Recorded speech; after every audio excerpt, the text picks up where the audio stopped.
there is a force given F vector equals to 3x square I plus 5y j,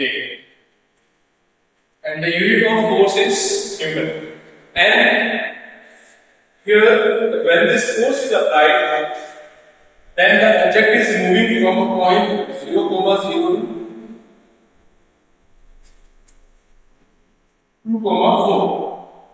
2,4 meters.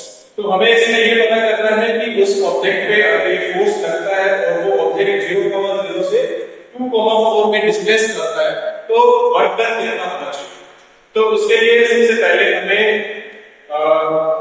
Variable force चाहिए 3x plus 5y चाहिए। तो उसके लिए हमें variable force से जो वर्क डन होता है उसका इक्वेशन बनाना।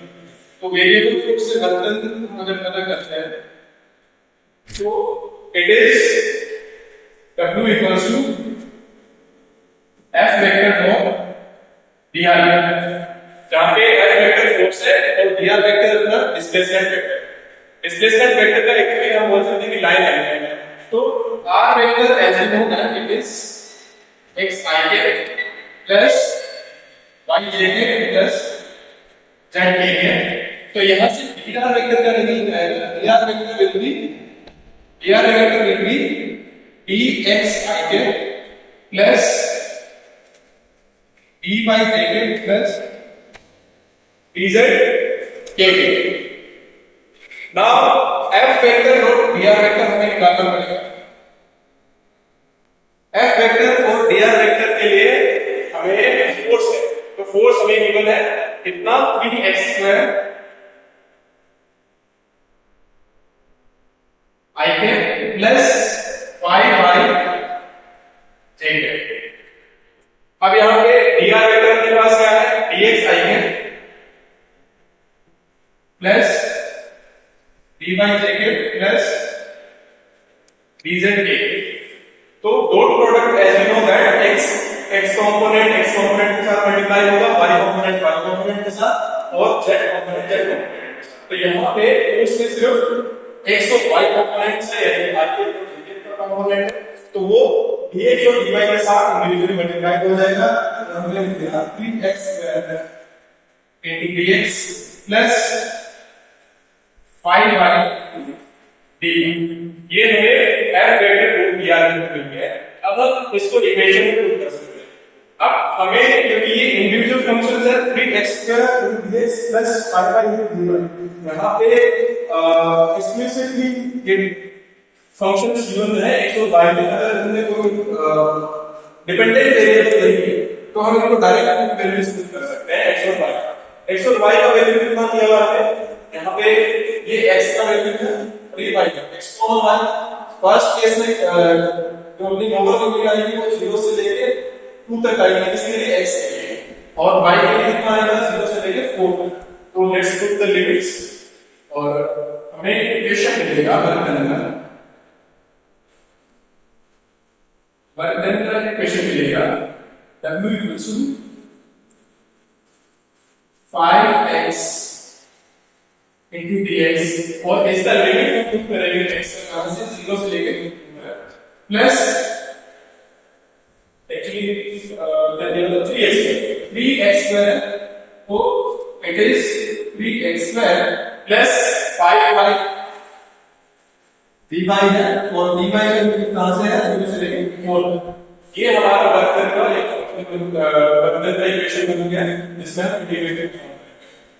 अब हमें अगर इंटीग्रेशन परफॉर्म करना है तो we should know at least the rules. d by dx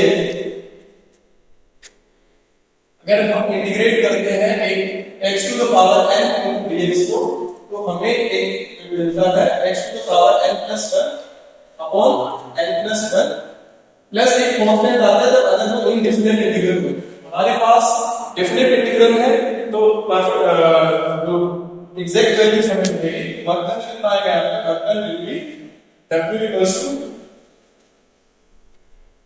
to 3x square into dx 0 to 2 plus 5 by 0 से 4। अब 3x स्क्वायर है, 3 इसमें कांस्टेंट है, 3 बाहर आ जाएगा, तो इक्वेशन मिलेगा 0 to x square into dx plus 5 यहां पे कांस्टेंट है, 5 बाहर आएगा, 0 से 4 y इनटू dy।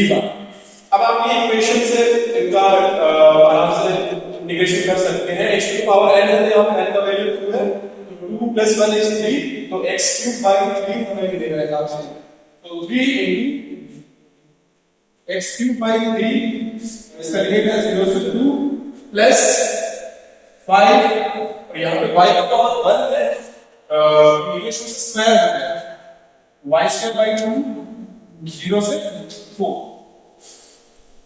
अब इसे मैंने किसके ऊपर कर दिया, पहले हम करते हैं अपर, तो ये हो जाएगा 2 to the power 3 upon 3 minus 0 to the power 3 upon 3 plus 5 y square पहले अपर लिमिट करेंगे, क्या हो जाएगा 4 का स्क्वायर अपॉन 2 माइनस 0 का स्क्वायर अपॉन 2, और अब कैलकुलेशन करेंगे तो 3 से ये 3 कैंसिल हो जाएगा, 0 हो जाएंगे, तो हमें जस्ट मिलेगा 2 का पावर 2, तो इट इज 8 प्लस यहाँ पे 4 का स्क्वायर 16 है, 16 बाई 2 इज 8, और 5 into 8 is 40, 5 into 8 is 40, and you will get the answer as 48. That's how we can solve a question based on variable fields.